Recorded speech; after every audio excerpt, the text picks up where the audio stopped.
Eh bien salut à tous et bienvenue sur Football Garden, c'est Bilal qui vous parle aujourd'hui. On se retrouve pour une nouvelle vidéo et un débrief du match entre Chelsea et Benfica, J2 de la Ligue des Champions.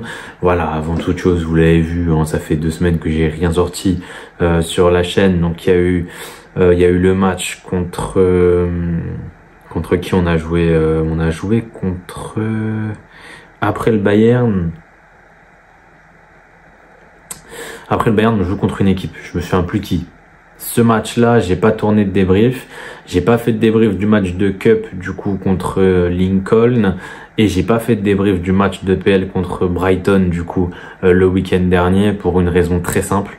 Je n'avais pas envie, pas la foi d'allumer la caméra.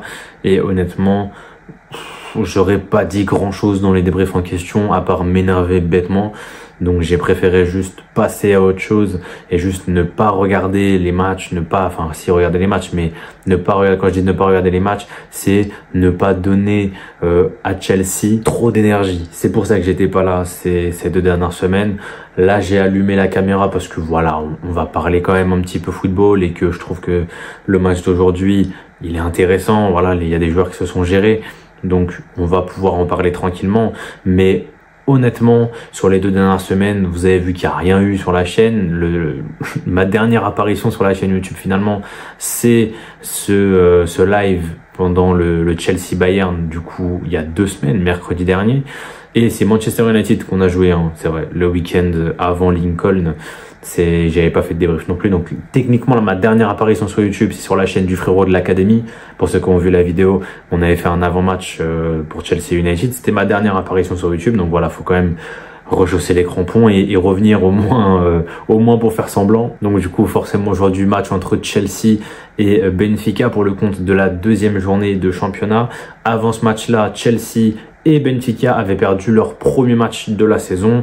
Chelsea, c'était contre le Bayern, on l'avait vu notamment en live, défaite 3-1. Et pour Benfica, c'était d'ailleurs le jour d'avant, je crois, avec un retournement de situation et une équipe de Benfica qui menait 2-0 face à Karabag. Et finalement, le club azerbaïdjanais qui s'est imposé 3-2, un peu au bout du suspense. Et donc du coup les 2 équipes arrivent ce soir avec 0 points chacun.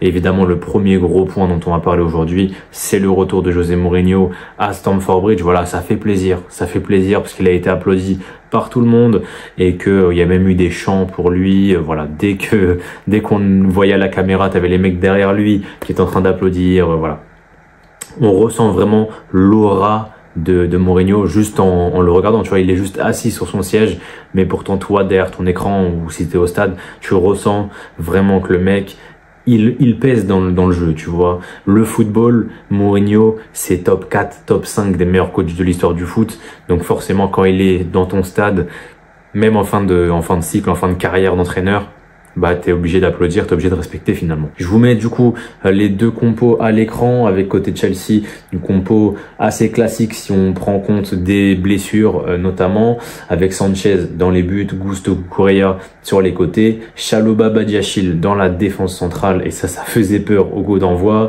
un milieu de terrain Caicedo, Enzo classique et devant Neto, Buonanotte, Garnacho et George. Du coup c'était je crois la première titularisation. Non, je crois que Garnacho a été titulaire. Je sais plus s'il était titulaire contre Lincoln, mais dans tous les cas, en LDC, c'était sa première titularisation. Buonanotte aussi. Et George aussi. Donc voilà, une compo assez classique, à part avec George en 9, alors que, ok, João Pedro est pas à 100%, mais t'as quand même Gouillou qui est là sur le banc, et je comprends pas trop ce qu'a voulu faire Maresca avec son George en 9. Ça ne fonctionne pas, on le voit match après match, mais pourtant il continue. Côté Benfica aussi, on avait du classique avec Trubin dans les buts, une défense à 4 avec Antonio Silva et Otamendi dans l'axe, Amar Dedic et Samuel Dahl sur les côtés, un milieu à 3 avec Richard Rios, Enzo Barrenechea et Orsnes. Je sais pas vraiment comment ça se prononce, donc on va dire Orsnes. Et devant, une attaque à 3 avec Luque Bacchio, Soudakov et Pavlidis. C'est une attaque que je trouve ultra intéressante. Et moi, personnellement, Soudakov, c'est un joueur que j'apprécie énormément. Voilà, c'est le génie ukrainien. Voilà, n'en déplaise à Mudryk, c'est lui le génie ukrainien, c'est Soudakov. Et voilà, encore aujourd'hui, on a pu voir un petit peu son talent, même s'il n'a pas été fulgurant. J'ai trouvé qu'il a fait un bon match. On reviendra là-dessus juste après. Du coup, vous avez les stats qui apparaissent à l'écran. Possession de balle, allez, pour Chelsea, 56-44, sachant que ça s'est pas mal équilibré sur la fin de match, où Benfica avait pas mal monopolisé le ballon sur les 10-15 dernières minutes. On a du coup en termes de XG, encore une fois, quelque chose d'assez similaire, même si le match, on va le voir, a été pour moi maîtrisé par les Blues. N'en déplaise quand même que au niveau du secteur offensif, on a quand même été on n'a pas été non plus fabuleux, on n'a pas été transcendant. 8 tirs à 9, donc 9 tirs pour Benfica, 3 tirs cadrés de chaque côté, une grosse occasion manquée de chaque côté également en termes de passes. On y reviendra juste après, mais c'est Chelsea qui est devant. 8 corners à 3, non 5 corners à 3, excusez-moi, pour Benfica. Au niveau des passes, du coup, voilà, on est devant dans toutes les stats de passes, notamment en termes de passes longues. 21 passes longues tentées dans le match, je crois. Ou alors c'est 21 réussis, ce qui équivaut à 62%, je sais plus du tout. Mais je crois que c'est 21 passes réussies, passes longues réussies, et avec un win rate de 62%, ce qui est très très bien. Surtout quand tu compares à Benfica, qu'on a réussi que 9 et qui n'a que 26% de réussite. En termes de relance, on est assez équilibré, et Benfica a touché plus de ballons dans la surface des Blues que les Blues ont touché de ballons dans la surface de Benfica. Et en termes de duel, on peut voir qu'il n'y a pas eu match. En tout cas, moi je trouve pas qu'il y ait eu match, et même sur le terrain ça se ressentait, et même dans les stats c'est également le cas. 15 duels remportés de plus par Chelsea, 61 à 46, que ce soit au sol ou dans les airs, où là pour le coup c'est égalité, mais on arrive à un duel global sur le terrain largement supérieur pour les Blues. Plus de dribbles réussis pour Benfica, mais voilà, au final Benfica qui n'a pas fait un très grand match. Du coup, on va juste vite fait s'intéresser au seul but du match, avec un très gros Pedro Neto qui sur son côté a fait beaucoup de mal à son vis-à-vis, et on l'a vu tout le match bouffer son latéral, et même quand il y avait quelqu'un d'autre qui l'aidait, qu'il était en 1v2, il réussissait quand même à s'en sortir. Donc voilà, très gros match de Pedro Neto, et le but vient de lui avec un centre second poteau. Garnacho qui fait la bonne course, Garnacho qui va rentrer dans la surface, puis centrer en retrait, et c'est directement dans le pied de Richard Rios qui va envoyer le ballon dans ses propres cages. Mais honnêtement, l'action est très bien amenée. De la gauche vers la droite, on a exploité totalement la largeur du terrain, et derrière le ballon il est rapide, puissant, donné par Garnacho, et ça c'est très intéressant. Et c'est un ballon qui est trop difficile à manœuvrer pour Richard Rios, surtout que en fait si Richard Rios a le malheur, ne serait-ce que genre mettre une talonnade pour empêcher le ballon de rentrer dans les cages, t'avais Enzo Fernandez qui était juste derrière pour assurer ce but là. Et c'est vrai que bon, on n'a pas eu des masses d'occasions, vous avez vu au niveau des stats, on est quand même à moins de 1 XG provoqué dans le match, et pourtant tu as cette sensation de maîtrise là. Mais c'est vrai que tu dois faire un petit peu mieux dans le dernier geste, parce que au niveau des frappes, je trouve qu'on n'a pas frappé suffisamment dans le match. Seulement 8 tirs pour les Blues, c'est très peu. Et évidemment, ça, on le sait, quand tu mets Tyreek George en pointe, évidemment, tu as beaucoup moins de possibilités d'avoir un attaquant qui est capable de, sur une touche, t'envoyer une frappe. Voilà, tu l'as pas cet attaquant avec Tyreek George en pointe. Donc évidemment, c'est très compliqué. Et évidemment, il n'y a rien contre Tyreek George. Tyreek George ne joue pas dans un bon positionnement, et forcément, ses performances, elles vont décroître à cause de ça. On passe aux notes dans le match, les amis, et on va commencer par Benfica parce que c'est plus rapide. Forcément, j'ai moins de choses à dire. Je connais pas très bien le club, mais j'ai quand même tenu à faire les notes. La défense qui s'est pas gérée pour moi, que ce soit Trubin, Dal, Silva et Dedic, les 4 n'ont pas la moyenne. Otamendi s'en sort avec un 5, mais c'est honnêtement parce que voilà, sur la fin, il s'est un petit peu plus géré. Je lui ai rajouté 0,5. Mais le match de la défense de Benfica n'est pas bon. Ils ont eu beaucoup de mal à la relance, et même quand ils arrivaient à essayer de trouver des passes comme ça latérales devant son but, et que les joueurs de Chelsea n'arrivaient pas à leur reprendre le ballon, et que au final leur passe latérale, elle servait en soi, tu vois, parce qu'elle servait à attirer les joueurs de Chelsea. T'avais pas cette passe qui casse une ligne, cette passe qui va vraiment traverser ton attaque et ton milieu de terrain, perforer l'équipe de Chelsea. Tu le retrouvais pas dans cette défense-là. quelque chose que tu retrouvais déjà beaucoup plus régulièrement côté Chelsea. C'était pas non plus la folie, hein, mais c'était beaucoup plus régulier. Tu avais souvent Badiachil, tu avais souvent Chalobah, Gusto, Cucurella qui trouvaient des passes vers les milieux de terrain, qui cassaient une ligne. Et ça, on le retrouvait trop peu côté Benfica. Et souvent, la conclusion de leur construction qui part du gardien, c'est du jeu long. C'est du jeu long parce qu'ils sont incapables de trouver le milieu de terrain. Et évidemment, c'est peut-être aussi dû au fait que Chelsea a très bien joué au niveau pressing ce soir. Au milieu de terrain, Richard Rios n'a pas la moyenne, forcément, il met un CSC. Barrenetxea, je lui ai mis 5,5 et Orsnes 5. Alors Orsnes, son match est intéressant, mais voilà, tu as 2 1v1 concrètement qu'il rate, où il ne tire pas. Voilà, c'est aussi simple que ça, il ne tire pas sur aucun des deux. Donc oui, Sanchez sort très vite, mais on le sait très bien, Sanchez c'est pas non plus le gardien du siècle.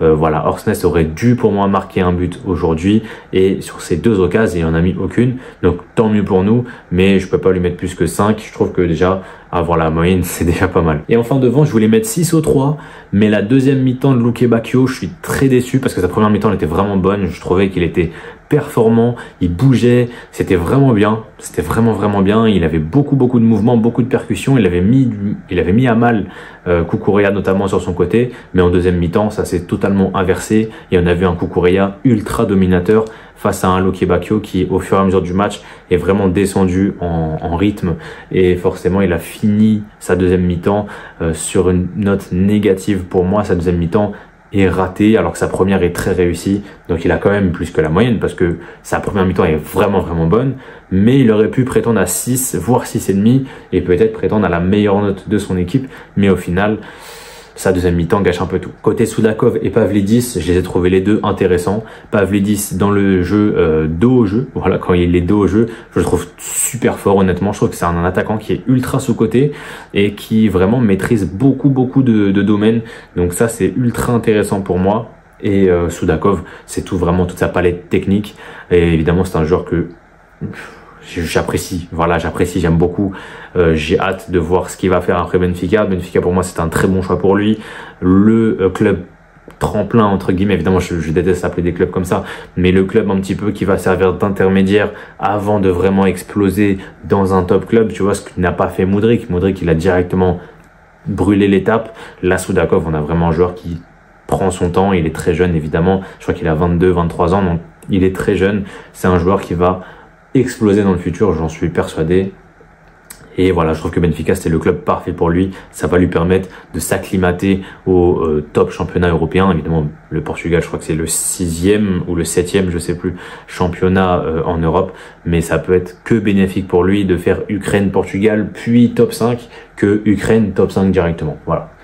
Sur le banc, bon, j'ai mis 5 à tout le monde, j'ai juste mis un petit plus à Ivanovic. Voilà, Franjo Ivanovic, l'attaquant qui est arrivé de Saint-Gilloise cet été. Je l'ai trouvé ultra intéressant, honnêtement, Ivanovic, sur le peu de temps de jeu qu'il a eu. C'est vrai que Mourinho a fait des changements un peu tard, honnêtement.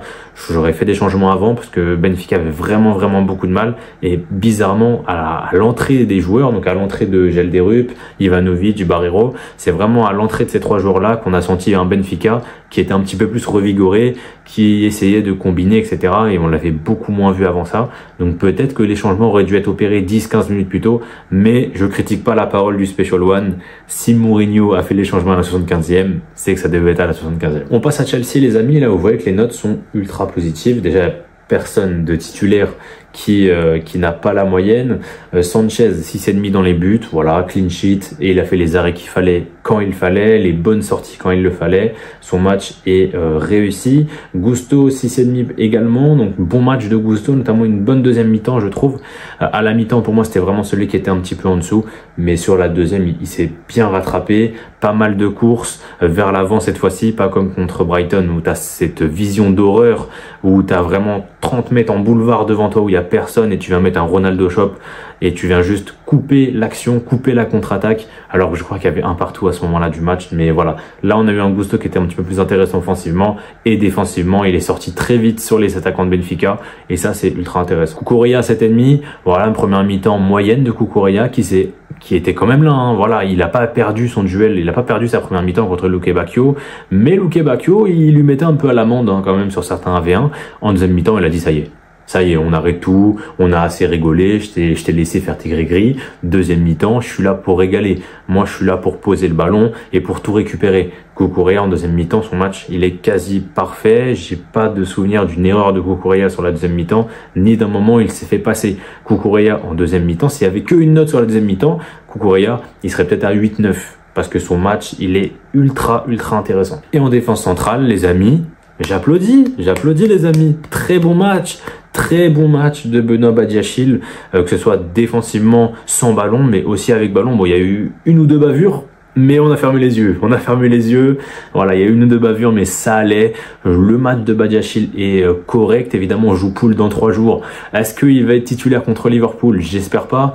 Mais dans cette configuration où Benfica était pas très dangereux, t'avais pas vraiment de gros problèmes. Je trouve que techniquement, même avec le ballon, quand il fait pas des longues passes en l'air là pour mettre à l'amende son coéquipier, voilà, t'as plusieurs moments où il était plutôt bien avec le ballon dans les pieds. Et comme je vous l'ai dit, sans ballon, il a été impeccable ce soir. Honnêtement, je crois pas qu'il perd un duel. Enfin, en tout cas, j'ai pas souvenir. Mais ouais, très bon match de Badiachil. Chalobah, pareil, à côté de lui, il s'est géré. Voilà, il s'est géré. On va pas aller plus loin. C'est vraiment le même constat que Badiachil. Il n'y a pas eu beaucoup à faire non plus, mais il a été solide. Au milieu de terrain, Caicedo 7,5, Enzo 7. Voilà, les deux ont fait un match très intéressant. Encore une fois, ce soir, avec une grosse performance de Caicedo dans l'entrejeu. Enzo Fernandez, j'ai beaucoup aimé sa première mi-temps. Sa deuxième mi-temps est un petit peu plus, voilà, un petit peu plus dans le style de Enzo Fernandez ces derniers temps, quoi. Vraiment un joueur qui passe au travers un petit peu de ses mi-temps sans vraiment que tu te rends compte. Voilà. Mais il y a quand même quelques moments où il va gratter quelques ballons, etc. Son match, il est pas du tout nul, Enzo Fernandez, et sa première mi-temps, elle est très bonne, honnêtement. Donc voilà, moi, je suis très content de ce qu'a proposé Enzo Fernandez aujourd'hui. Et les gars, j'ai mon deuxième applaudissement de la vidéo. Voilà, je suis obligé d'applaudir, les amis. Facundo Buonanotte, je m'excuse solennellement, parce que là, ça fait 3 matchs. Ça fait 3 matchs contre Brentford, contre Lincoln en Cup, et ce soir contre Benfica. Sur ces 3 matchs, je n'ai rien à dire de Buonanotte. Je n'ai rien à dire de mauvais sur lui. Tous ces matchs sont bons. En fait, il n'est pas dans la démesure. Voilà, c'est pas un Cole Palmer quand il explose à Chelsea où concrètement chaque match, tu te dis oh là là, c'est quoi ce truc? Mais Facundo Buonanotte, pour moi, c'est un joueur qui est l'engrenage en fait, qui permet de débloquer tous les autres engrenages du terrain. Pourquoi je dis ça? Parce que Buonanotte, il a une facilité technique qui est assez impressionnante, assez incroyable, je trouve. Il perd très peu de ballons. Je sais même pas s'il a perdu un ballon ce soir. Et quand il a le ballon dans les pieds, il sait toujours à qui l'a donné. Il a toujours cette facilité-là à voir le jeu avant de recevoir le ballon dans les pieds. Et ça, c'est une qualité qu'on retrouve pas toujours, honnêtement, chez les jeunes joueurs de nos jours. Surtout des joueurs qui n'ont pas un début de carrière explosif, style Lamine Yamal, etc. Donc, quand tu es sur un joueur où, voilà, Buonanotte, on peut avoir des doutes parce qu'il était à Leicester en prêt l'année dernière, c'était pas non plus un prêt de dingue. Voilà, c'est un joueur qui s'est jamais imposé à Brighton. Là, tu viens le récupérer en prêt. Honnêtement, de ce qu'il a montré contre Brentford et contre Lincoln, j'attendais de voir en Ligue des Champions s'il gardait ce niveau-là. Il était même un poil meilleur pour moi que sur les 2 matchs qu'il a joué avant. Donc moi, Buonanotte, je suis très surpris et honnêtement, je suis super content. Je suis super content pour Buonanotte parce que c'est vraiment un joueur qui a du talent, il a du ballon et ça fait très plaisir. Sur le côté gauche, là, son collègue argentin, Garnacho, il a fait son match. Garnacho, très dangereux sur son côté. Il a toujours essayé d'apporter ce poison permanent sur Dedic et surtout quand tu vois qu'il sort et qu'il y a Gittens qui le remplace, tu vois direct la différence. Aujourd'hui, voilà, on peut le dire, j'ai vu Garnacho et Gittens enchaîner l'un après l'autre. Gittens n'a même pas la moitié du niveau de Garnacho et Garnacho c'est pas non plus un ailier top classe, hein, c'est un bon ailier. Voilà, là il a fait un bon match. Gittens est rentré, c'était catastrophique. Donc honnêtement, le côté gauche pour moi c'est déjà plié. S'il doit y avoir un débat Garnacho-Gittens, c'est déjà plié. Garnacho est devant, Garnacho est largement devant et au vu de ce qu'il a montré aujourd'hui, moi personnellement je suis plutôt content de ce que j'ai vu de Alejandro Garnacho. Tyrick George en pointe, j'ai mis la moyenne quand même pour le pressing, pour les efforts sans ballon, mais concrètement son match est raté. Voilà, son match en tant qu'attaquant, en tant que numéro 9, son match il est raté. Je crois pas qu'il tire une fois au but dans le match. Donc voilà, c'est compliqué. C'est compliqué pour Tyreek George, mais je lui mets quand même la moyenne parce que voilà, il fait beaucoup d'efforts. C'est un joueur qui n'hésite pas à courir. Donc voilà, ça c'est quelque chose aussi que je vois et c'est quelque chose que je note. Et pour moi, c'est très très intéressant et très très logique et important. C'est très très important pour moi d'avoir un attaquant qui même s'il est frustré, même s'il touche très peu de ballons, et ben c'est un joueur qui ne va pas hésiter à prolonger ses efforts, il va pas hésiter à presser ses attaquants, enfin presser la défense adverse, à presser le gardien adverse également. Et ça c'est quelque chose que je trouve très très important et je suis très content pour ça, pour George évidemment, mais le contenu du match, il est pas bon. Le contenu du match, il est pas bon. Est-ce que Maresca va s'entêter à le faire jouer en neuf? Je sais pas, moi personnellement ça me dérange. Mais faut vraiment qu'il trouve la solution. Il y a Gouillou qui est là, autant le faire jouer, tu vois. Autant tenter de le faire jouer. Et si ça marche pas, tu fais rentrer George, tu vois. Parce que là, de toute façon, Pedro, il sera pas là pour la J3. Je sais même pas contre qui on joue, mais il sera pas là pour la J3. Donc, vas-y, tu fais jouer Gouillou, et si ça passe pas, au bout de 60 minutes, tu fais rentrer George à la limite, tu vois. Mais démarrer avec George en pointe, pour moi, c'est vraiment pas lui rendre service. Parce que les efforts, il va les faire, mais ça va juste le frustrer. Ça va beaucoup le frustrer et ça va limite lui faire perdre de la confiance de le faire jouer à un poste qui n'est pas le sien. Et enfin, Pedro Neto. Oh là là là là là là. Oh, le match qu'il a fait aujourd'hui. Oh, aïe, aïe, aïe, aïe, aïe. Donc là, il n'y a pas de but. Il n'y a pas de passe décisive pour Neto ce soir. Ni l'un ni l'autre. Et je lui ai mis 9. Je lui ai mis 9. Il avait 7 ou 7,5 à la mi-temps. Pour vous donner un ordre d'idée, 7,5 en une mi-temps, 7,5 à la fin de la première, hein, je crois que j'ai donné ça qu'une seule fois dans ma vie. C'est Cole Palmer contre Brentford sous Pochettino, le match où on perd 2-0 et où il fait un match de malade mental. Tout le reste autour de lui est nul, mais lui, techniquement, il est monstrueusement fort. Il y a que ce jour-là que j'ai donné 7,5 à un joueur en une mi-temps, avec évidemment, bon, celui-là je le compte pas parce que c'est plus par les stats que par le jeu, mais avec évidemment le quadruplé de Palmer contre Brighton. Mais si on enlève ce match-là où c'était purement pour les stats, qu'il avait déjà 10 à la mi-temps, c'est vraiment juste pour ça, tu vois. C'est vraiment juste pour les stats parce que dans le jeu, bon, il était très fort, hein, mais il aurait eu 6,5-7 à la mi-temps sans les buts. Là, Neto, il a réitéré ce genre de performance-là. C'est une performance où tu ne marques pas, tu ne fais pas de passe décisive, mais ton match, il est tellement high level, il est tellement tout là-haut qu'en fait, t'es obligé de t'asseoir. Tu vois, tu t'assois et juste, tu respectes et tu applaudis Samuel Dahl aujourd'hui, ce qu'il a vécu. Ce soir, ce qu'il a vécu, Samuel Dahl. Mais j'ai de la peine. J'ai de la peine pour lui. Ce qu'il a mangé, oh là là, il a mangé des petits ponts, des grands ponts, des crochets. Est-ce que vous vous rendez compte de ce qu'a proposé Pedro Neto ce soir? Pedro Neto, il mérite de sortir avec 2 passes D minimum ce soir. Honnêtement, franchement, 2 passes D minimum, mais minimum. Et s'il a juste ne serait-ce qu'une passe D, hein. S'il avait ne serait-ce qu'une passe D dans le match, je lui aurais mis 10. Je lui aurais mis 10 et ça aurait été mérité. Son match, il est parfait. Son match, il est parfait. Il lui manquerait qu'un but, mais c'est vrai qu'il a aussi pas beaucoup tiré. Je crois qu'il a pas tiré du tout. Ou alors il y a une frappe. Il y a une frappe en deuxième mi-temps, mais c'est vrai qu'il a pas beaucoup tenté de frappe. Il a beaucoup tenté de centrer plutôt. Mais voilà. Ce mec-là est trop fort. Ce mec-là est trop fort et il mérite totalement sa note. Sur le banc, je vais aller un peu plus vite. Gittens, Pedro, 4 chacun. Gittens parce qu'il a été cata. Dès qu'il avait le ballon dans les pieds, il s'en mêlait les pieds dans le ballon. Oh là là, c'était insupportable. Et Joao Pedro, évidemment, ce carton rouge débile. Déjà, il prend jaune 30 secondes après être entré. 30 secondes, il rentre, il prend jaune instant. C'est limite, on n'avait même pas vu la faute. Il nous montrait les ralentis de je ne sais quoi, le ralenti scoop, et tu vois Joao Pedro avec l'affichage yellow card. Frère, tu prends un carton jaune 30 secondes après être entré. Et après, tu as ce pied haut, évidemment, que c'est le deuxième carton jaune, et c'est carton rouge, et c'est mérité, il n'y a rien à dire. Et il mérite totalement sa suspension. Et James 5,5, j'ai bien aimé son entrée. Défensivement, il a été intéressant. Et Estevao, très intéressant, balle au pied. Il y a eu ce petit moment là, il met petit pont crochet pour éliminer 3 joueurs. T'as son coup de tête aussi, hein. Il passe pas loin, Estevao de la tête. La course est parfaite. Le ballon de Enzo, je crois, par-dessus la défense est parfait également. Et il va mettre ce coup de tête, malheureusement capté par Troubine. Elle n'était pas assez puissante. Mais tu as eu ta petite occasion également. Donc voilà. On en est là. Au niveau du classement, je sais plus combien Chelsea est. Je crois qu'on est 17e, si je dis pas de bêtises, de la phase de championnat.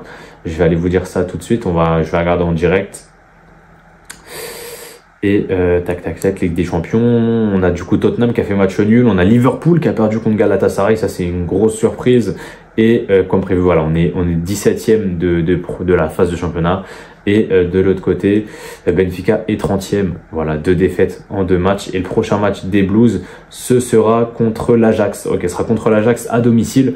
Donc ça va être également un match qu'il va falloir gagner absolument pour les Blues. En tout cas, voilà, j'espère que vous avez kiffé cette vidéo. N'hésitez pas à vous abonner, à lâcher un petit like et à partager cette vidéo autour de vous. Comme d'habitude, vous connaissez. On va essayer de revenir, voilà les amis, là c'est vrai que là ces derniers temps, mentalement j'étais un petit peu atteint, c'était compliqué pour moi de faire des vidéos où je parlais dans le vide, mais on va essayer de revenir. Donc voilà, on se retrouve très bientôt, gardez la pêche, c'était Bilal, portez-vous bien et la paix sur vous.